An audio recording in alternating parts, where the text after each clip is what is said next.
Hello everyone, I'm Sergeant Major of the Army retired Dan Dailey, and welcome to this edition of Soldier Today Podcast. Soldier Today Podcast is a product of the Non-Commissioned Officer and Soldier Programs Directorate at the Association of the United States Army. Soldier Today subjects focus on those topics that are relevant and needed by our soldiers and their families serving the regular Army, Army National Guard, and the Army Reserve. Our newest discussion today is talent management. The Chief of Staff and Secretary of the Army have stated that people are their number one priority. The Army's top leaders have made it clear that the total Army must remain ready as the world's premier combat force, and that readiness relies upon people. Human capabilities such as resiliency, critical thinking, comfort with ambiguity, and the ability to accept prudent risk and adjust rapidly all define the Army profession. This is why the Army created a strategy focusing on its most important resource, people. The Army People Strategy describes how the Army will shift from simply distributing personnel to more deliberately managing the talents of our soldiers and civilians. This means creating a 21st century talent management system with policies, programs, and processes that recognize and capitalize upon the unique knowledge, skills, and behaviors possessed by every member of the Army team, allowing us to employ each to the maximum effect. The Army has been undertaking the most comprehensive reform of its three officer personnel systems, active, guard, and reserve, across the total force since the Officer Personnel Act of 1947. And over the past few years, many new initiatives have been set in motion within officer talent management.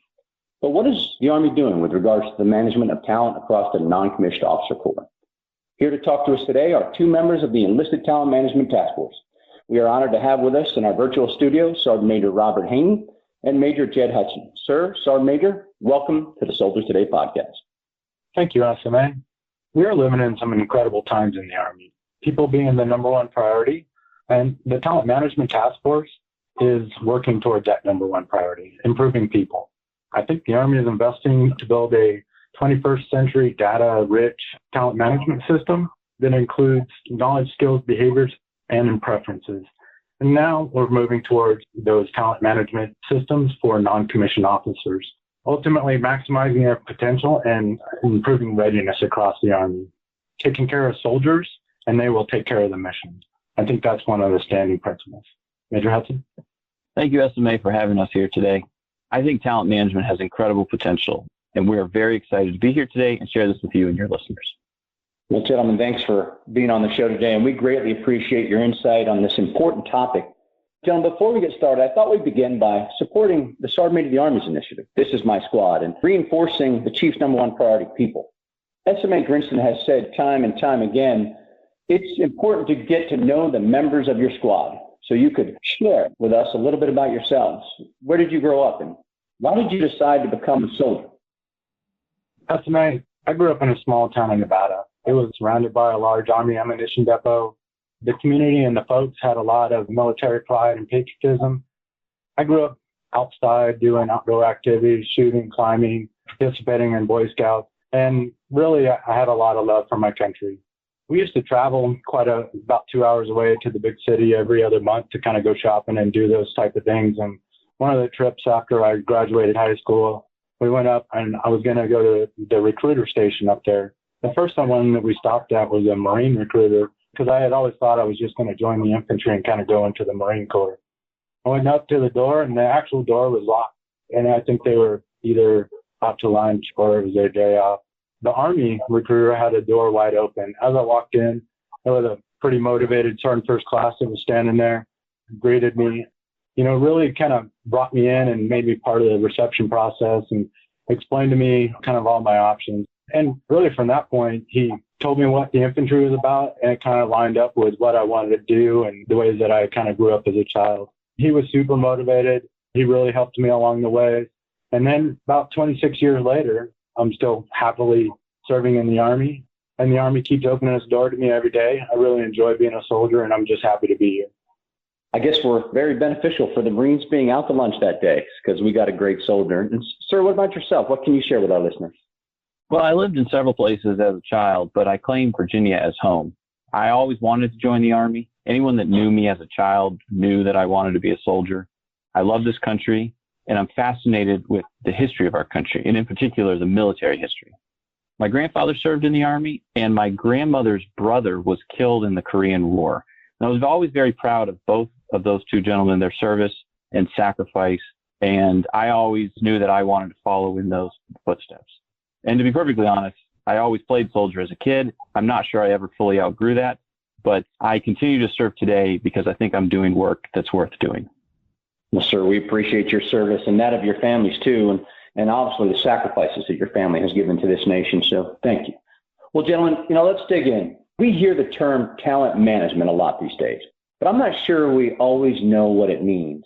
Can you explain what talent management is and why is it important for today's Army? Yes, that's right. So in accordance with the Army People Strategy, talent is the intersection of knowledge, skills, and behaviors gained from experiences, training, studies, interests, and things that we've gained over our careers. Talent management, I think, is a holistic approach of acquiring, develop, employing, and retaining the talent in the Army that we need to fight and win our nation's wars. So to do that, I think we have an idea of what type of talent is needed across the Army. Throughout the talent management process and what we've been working on over the last year, we're starting to understand our people. Working towards that, we sometimes do a decent job of identifying the actual positions, what's needed for the actual positions, but we haven't really taken a look at the talents and the skills and the behaviors of our NCOs and officers that are needed for those positions. So we need to start working towards is actually identifying those talents. For years or decades, we've treated soldiers as interchangeable parts that could be placed a skill and MOS into a certain position. Or as another example, an infantry sergeant first class can serve as a platoon sergeant anywhere.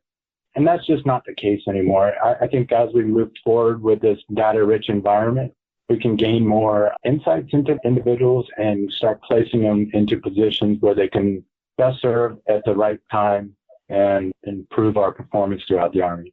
One of the other things that I think we've often talked about over the last couple of years is kind of manner of performance. And manner of performance is not really talent management because that's something that we've done in the past. So manner of performance kind of often refers to our past evaluations. And I don't necessarily know if that's a great indicator for future performance. So as we move forward into using assessments that are predictive and developmental in nature, we can start managing people as we understand their knowledge, skills, and behaviors. So as we've developed within the Army Talent Management Task Force, we're looking to maximize ways to take advantage of our best resources, which are the people. Last year, the Army rolled out its Army People Strategy, and I think that has laid the foundation for the future of Army talent management. I think sometimes when people hear the term talent management, they think it's managing the very top performers, like the top 5%. I know I used to think that when I hear the term. But really, talent management isn't just the top percentage. It's looking across at all the talent available and looking at the talent required. It works to maximize that resource. And to me, that's really encouraging and why I want to work in talent management, because now I realize we're not just picking the very top senior leaders of the future generation. We're actually best employing everyone that we have in the force to gain that advantage over our adversaries. The answer to the question, who is the best non-commissioned officer, really should be for which job. Yeah, that's a very good point. You're right. And I like a couple analogies you used there is we're not just managing the top 10%. And bottom line is we can do better at this. We've been doing a pretty good job at managing talent, but we can get better. And the precision that it sounds like you gentlemen are working on is, I think, where we need to go. But gentlemen, I'm quite sure that implementing all the initiatives associated with this effort is going to take time. Could you share with our listeners some of the near-term programs you guys are working on? Yes, SMA. In the near term, we're looking at highlighting the First Sergeant Talent Alignment Assessment. It is the SMA's number one priority for the Talent Management Task Force. Just real quick, a First Sergeant are key and essential NCOs in any organization. They're the last NCO that exercises direct leadership. I think as I was a First Sergeant, I had 325 soldiers in my company. I generally knew them by first name. I generally knew their career aspirations and limitations, and I knew their families. So it's really that last level of direct leadership as a non-commissioned officer. As I moved up to a brigade and battalion level, unfortunately, I didn't have that direct interaction every day. So a First Sergeant really shapes the culture in any organization. They instill discipline. They oversee individual and collective training. They manage personnel. They supervise administrative issues. They monitor the health and welfare of their soldiers. And really keeping in line with the Sergeant Major of the Army's initiative of TIMS, they really develop and mentor squad leaders. So as we look forward into this year, we're looking to pilot a first sergeant talent alignment assessment to better identify, assess, select, and talent align the right NCOs into the right positions. This first sergeant talent alignment assessment is going to be a decentralized assessment tool conducted at installation or division level. It will better inform first sergeant selection and align individual NCOs' talents into optimal first sergeant positions. A couple of things. There's going to be 3 phases of the first sergeant talent alignment assessment. The preparation phase would be about 3 months out, where we would identify those master sergeants that are eligible and those top 10% of those sergeant first classes that would be high on the OML that we want to run through this talent assessment and understand their KSBs. Additionally, about 3 months out, we want to do some peer and subordinate feedback and gain that and gather that feedback and have those identified first sergeant vacancies within those battalions, within those brigades, and down to the companies. And really take a look at those companies and have them identify the KSBs required for those positions. Have the company commander and the incumbent first sergeant fill out a talent requirement worksheet based off of the LRM, the Leadership's Requirements Model, and ADP 622, and identify those KSBs that are important. Some of the feedback that we've received is, a proponent's going to identify those KSBs, and I think that's right. The proponents can identify some of those KSBs. As an example, an infantry company first sergeant could be an infantry company first sergeant. However, there are certain talent alignment situations where maybe that infantry company is going to do a different mission this year, and they're going to go down to the border wall. So maybe that company wants to identify that first sergeant needs to be able to speak Spanish, or maybe the first sergeant needs to be able to operate in ambiguity a little bit better than your standard infantry company first sergeant. Or maybe the battalion wanted to identify that the company commander is a socially skilled introvert, and maybe we want a little bit more extroverted first sergeant. So we'll gather that data about 3 months out from running the talent alignment assessment. Additionally, we'll identify and do some panel member training and really prepare those panel members for the execution of a behavioral interview. The next part would be, the actual execution of a 2-day assessment model. I see this as being run at the same time that the division or installation runs their NCO Soldier of the Quarter boards, or they run their Otter Murphy boards. This is about the time that those type of things could happen. The actual execution would be a height, weight, an ACFT or APFT, whatever the fitness test of record is at that point in time. And then really the first sergeant talent assessment battery, which is an assessment battery currently being developed by ARI. It consists of approximately 6 or 7 different assessments. And those assessments are going to help identify some of those more important KSBs that are going to be needed for those positions. We'll take the first sergeant assessment battery, and the second day is do a behavioral interview or a panel type process, which you might have heard from the BCAP type process. And really it's a behavioral interview to shape KSBs, to identify the ability to communicate, or to identify how a NCO would influence beyond the chain of their command, or how they would propel themselves through self-efficacy or other things like that. And to clarify some of the peer and subordinate feedback and the assessment data. So that will give the panel members the ability to do that. We're looking at running a double-blind panel in order to reduce bias. And the second part of that is, without the NCO in the room, is doing a talent alignment process where we take that KSB requirement worksheet from the companies and the battalion, and we line those individual talents from those NCOs during the assessment battery and the actual behavioral interview, and we line those up. And we're really looking at building or putting those right NCOs into those right positions. A little bit talking about it, we're not looking for a division or an installation to build an OML. We're really looking to align or have a bench and have data on those individual NCOs so we can put those right NCOs into the right positions. I think a lot of the times battalions and brigades look down and in, and the division or the installation can look across the whole installation and help to better identify those individuals for the right positions. That is the first sergeant talent alignment assessment that we'll be conducting with the 18th Airborne Corps coming up here in December, and then looking to develop that out into FY21 and possibly into full development across the Army. SMA, our other major initiative that we're working on right now, is a Sergeant Major assessment program. To give some context about this program, I actually have to go back and talk about one of the officer initiatives that is a major priority for our task force, is the Battalion Commander Assessment Program. So back in the summer of 2019, we ran an initial pilot for the Battalion Commander Assessment Program, where we brought in members from infantry and armor branches and ran them through the program. We did 2 different sessions that summer, and the CSL, the Command Selection List, had already published the results. And so the pilot was able to look at the data from the actual pilot itself and compare that to what came out on the CSL, and show that there were significant changes to those selected via the BCAP system as opposed to those just selected via the CSL. Now, the CSL looked at manner of performance. So it was just looking at subjective evaluations. It primarily looks at the last 5 evaluations for the officer. So it's really making a determination about who goes into command and key billets based on the opinion of just a couple individuals, because really the senior raters for those evaluations. Well, we're not trying to get rid of subjective evaluations. It was just trying to see if we complemented that data point with objective assessments that are no longer someone's opinion, and it's the same regardless of who's taking it.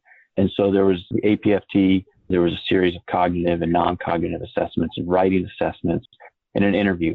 And the data was remarkable, the significant changes. And we got the go-ahead to implement this across the board for battalion command and key billets. So in January and February of this year, we implemented it for all the officers going into battalion command and key billets. 750 officers participated in this.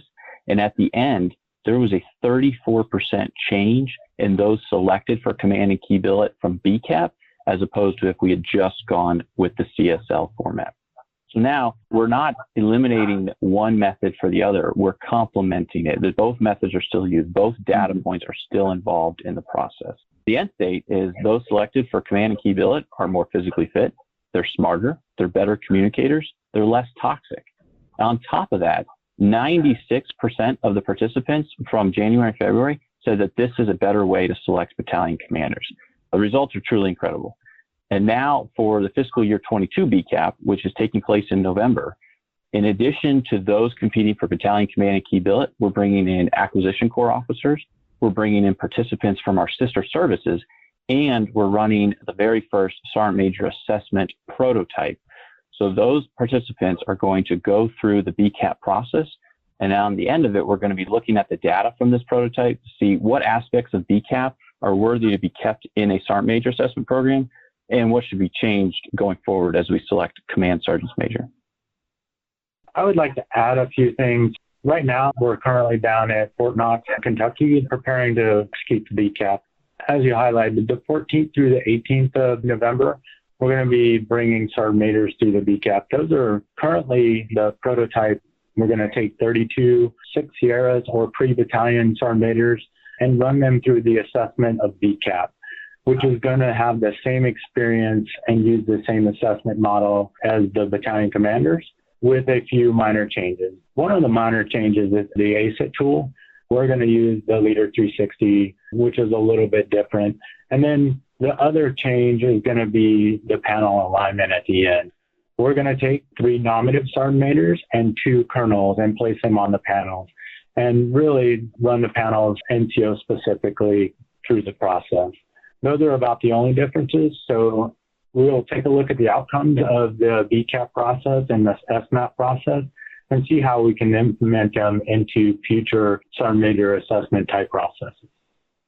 Gentlemen, I'll tell you, it sounds like there's a tremendous amount of work going into this analysis and hard work, but I got a couple follow-up questions for both of you after I'm listening to some of your near-term initiatives. And Sergeant Major, I'd like to start with you first. You mentioned First Sergeant TAA.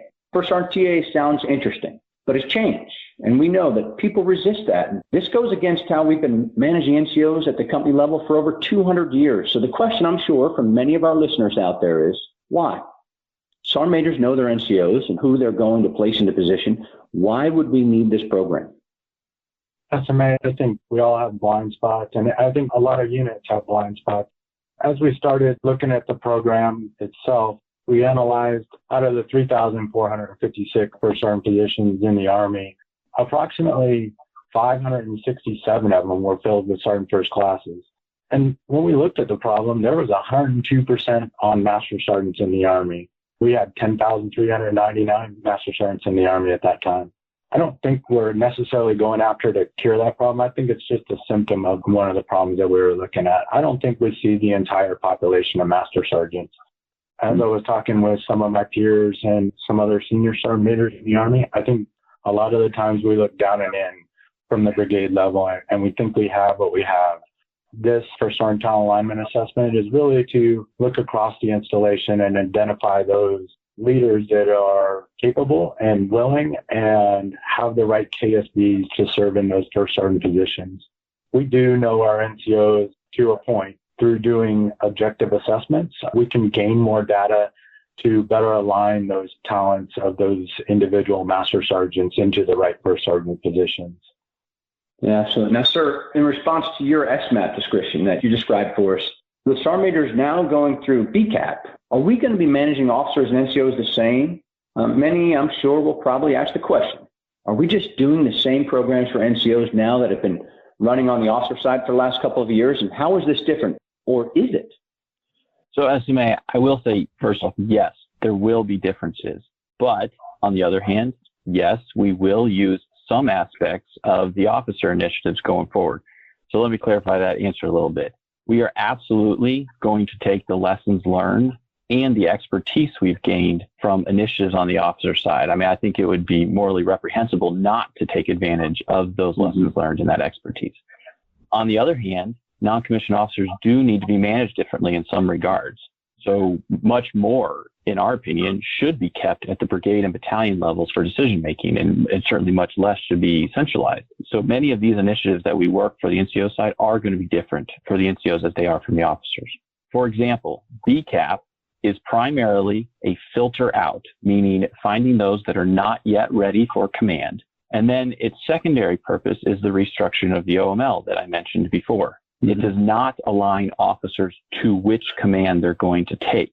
Well, the first sergeant talent alignment assessment is the opposite of that. Even though it uses a lot of the same tools, it does not produce an ordered merit list, and it does not filter out candidates per se, but instead it's trying to align the participants with where they could best serve. Specifically to the sergeant major assessment program that you asked about.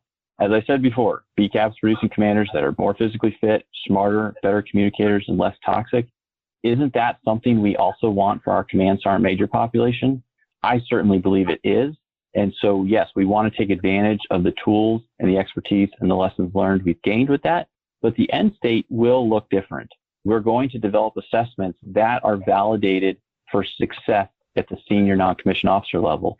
Even though this year we're using assessments that are validated for officers, it's just because we're gathering the initial data set. But some of those things will change as we make these programs more mature going forward. Well, sir, I appreciate that, defining that for us, because, clearly, I mean, there are things that all leaders need. You're going to gain the skills necessary to be able to manage people better, learn from starting with officers. But there's also differences in the way we manage both of those cohorts. So it's great to get that explanation out to our listeners. Sergeant Major, let's satisfy the critics. And I have to ask, are we trying to take the ability to manage NCOs away from battalion and brigade command teams? To the contrary, I do think we're taking strides to even empower them a little bit better with better data, better information, more understanding of the enlisted population, and really empower those leaders to put the right NCOs into the right positions at the right time. Taking a look at the objective assessments that we'll be using cognitive and non-cognitive assessments, to understand people's reasoning and problem solving, using some of the other non-cognitive assessments to understand their motivation, their personality, and some social skills, and really taking a look at the predictive assessments and analyzing those over time to look at how we can come up with an idea of which NCOs are going to serve best at those positions. And ultimately, I think we're going to be able to have developmental assessments that will help guide NCOs and improve NCOs' performance throughout time as they have a better understanding of our KSB. So really, I think we're putting the tools back into those brigade and battalion level leadership to help talent manage and to help employ their NCOs into the right positions. Well, thanks, Sergeant Major. I appreciate that. Gentlemen, I'd like to touch on another subject that I've heard quite often lately, and I believe you mentioned. It's the subject of blind panels and anonymized data. Why are we doing these things? What outcomes do you expect to achieve from blind panels and anonymized data? Well, SMA, studies have shown that we have an inherent bias in all of our interactions. We tend to value our own strength while we also discount our own weaknesses. We also tend to extrapolate those to others. So if somebody else has the same strength that we have, or we perceive that they do, then we think that that is a positive thing. If they are lacking in an area that is a weakness for us, then we discount that. That's not really important. That's not really the most fair or accurate way to approach this. We tend to like people that look like ourselves. Especially in an interview, we tend to make snap judgments of someone in the first 30 seconds. Then we spend the rest of the time validating our own initial judgment as opposed to actually listening to what they're saying and weighing the evidence in an unbiased way. So conducting the blind interviews as well as anonymizing the data, not only does it maintain the privacy of the individuals involved, but we think it's critical to truly selecting the best talent and not artificially being blinded by what we think is the best talent just because it's the talent that we have. Yeah, absolutely. I agree. I know there may be skeptics out there, but as you said, the analysis shows that this is the best way to go. You know, gentlemen, SMA Grinston gave his annual initiative brief during the AUSA annual virtual conference. One of the things he mentioned quite often, actually, was the NCO strategy. How does the work you gentlemen are doing in the people strategy fall into the overall NCO strategy and the Sergeant Majors of the Army's This Is My Squad initiative? SMA, we're well nested under LOE 4 of the NCO strategy, looking at how we would continue to do these talent alignment type assessments and those FMAP type assessments to put the right NCOs into the right jobs and employ those right NCOs into those right positions. So we nest well with the Army's NCO strategy, LOE 4. And then falling in line with TIMS, really the concept of TIMS being the leader in the middle, the small unit leader, taking ownership of those squads or those small elements and really empowering those small unit leaders to care for their soldiers and to lead their soldiers and understand their soldiers and build that strong, cohesive team. And then, taking those ideas and replicating those across the force. So through these assessments and through kind of the talent alignment process, really putting those great NCOs and those great leaders into positions where they can lead from the middle, be that highly trained, fit, cohesive squad that builds a positive environment and actually has some empathy and shows those positive traits and engages with their subordinates and are present from day to day, and really kind of building that leader in the middle concept that the SMA is talking about with This Is My Squad. And then ultimately helping reduce some of those things that are probleming our Army right now. So I think that's how talent management really gets after putting those right leaders into those positions with those right behaviors that we want and really supporting TIMS, SMA. Well, gentlemen, I have to tell you, I applaud your efforts in this. I mean, just having this short conversation, and I know that there's not enough time to clearly define all the things that you're doing, but it is clear that you've demonstrated there's a very deliberate thought process going to this and an absolute need for us to change the way we manage talent. But I have to ask again, this sounds like a lot of work. And do you think all of this will last? I mean, all of this sounds like it's going to take a lot of effort by a lot of people to sustain over time. And the Army has always had the challenge, frankly, of competing requirements, the things that come up around the world that always compete for the one thing I always called was the unviable resource, and that is time. How will the Army be able to keep these programs going? Well, first off, SMA, I'd ask, can we afford not to do this? Have we really looked at what is the cost of not implementing talent management, especially as we have access to vast amounts of data compared to what we used to have? Can we really ignore all that and then choose to go with the old system of personnel management and strength management that deprived our soldiers of the best leaders possible? I mean, I would say I don't think we can, because a lot of our traditional advantages that we've had in the military aspect have eroded. I mean, if you look at whether it's size of population, the economy, level of technological advancement, even during the Cold War, we relied on our adaptability compared to the Soviet bloc countries. Well, if you look at our fights against the Taliban and then when ISIS stormed on the scene several years ago, there's no way, I don't think you can make an argument that we were more adaptable than those adversaries. So a lot of our traditional advantages have eroded over the decades. But one thing that the United States of America has, we have people, we have a diverse population, we have a highly educated population. Our people are our strength if we manage it well. Now, specifically to what you're asking about is sustainable. Sustainability is absolutely vital to all the initiatives that we're planning. I do think in the early days of any initiative, there's going to be an upfront cost, whether it's in terms of dollars or man hours. You have to do the pilots and the prototypes and figure out what works and what doesn't work, the associated research and all that. But over time, I think we will be able to negate the heavy costs, whether in terms of dollars or the man hours and the people required, because we have the technology now that can sift through incredible amounts of data. It greatly reduces the man hours. And then on top of that, I think we will gain back so much more time if we can eliminate the various problems that come with poor talent management. So if people are serving in positions where they want to serve, where they are happy, and where they are best suited with their talent, then I think a lot of other problems that we have in the Army, personnel related, those will be mitigated and we'll gain that time back. Well, sir, I'll tell you, I think your opening line was perfect and captured it all and was very eloquent. Can we afford not to? You know, there will obviously be critics and there'll be skeptics. And this will take a lot of hard work. But I think you said it best by saying, can we afford not to? It's the direction we need to take our Army, and it's the right direction to support the Chief and the Secretary's number one priority, and that is people first.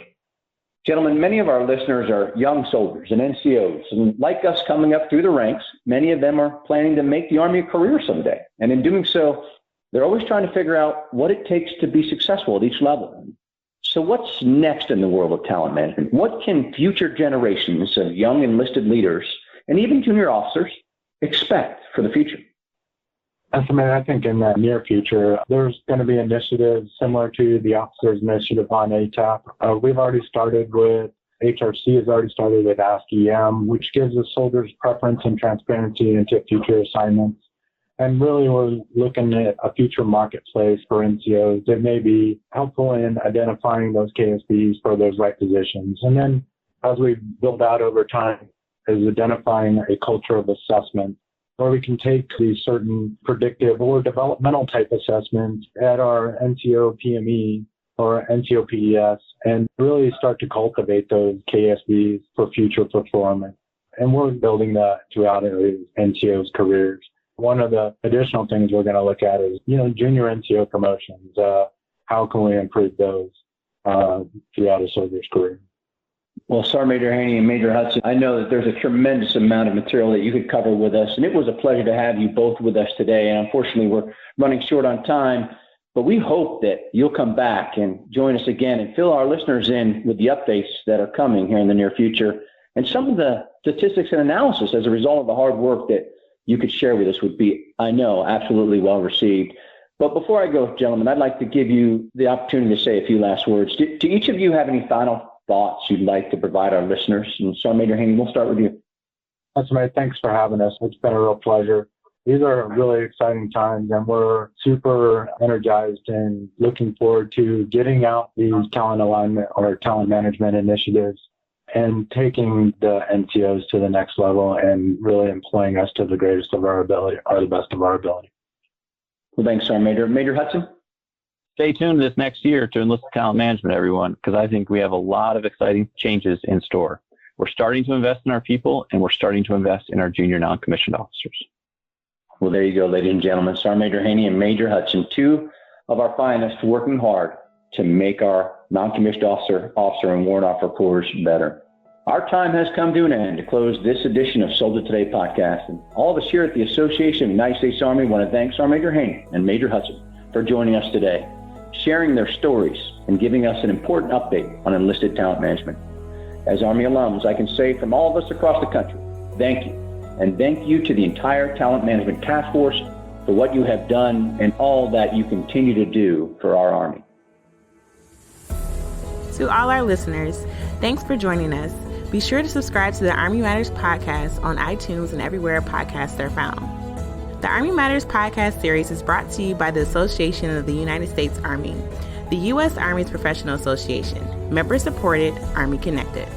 Visit us at AUSA.org for more information or to become a member. Your membership helps AUSA continue to carry out its mission to educate, inform, and connect with the total Army, our industry partners, and our supporters of a strong national defense.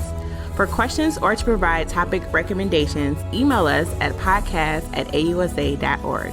Have a great Army Day. Hua.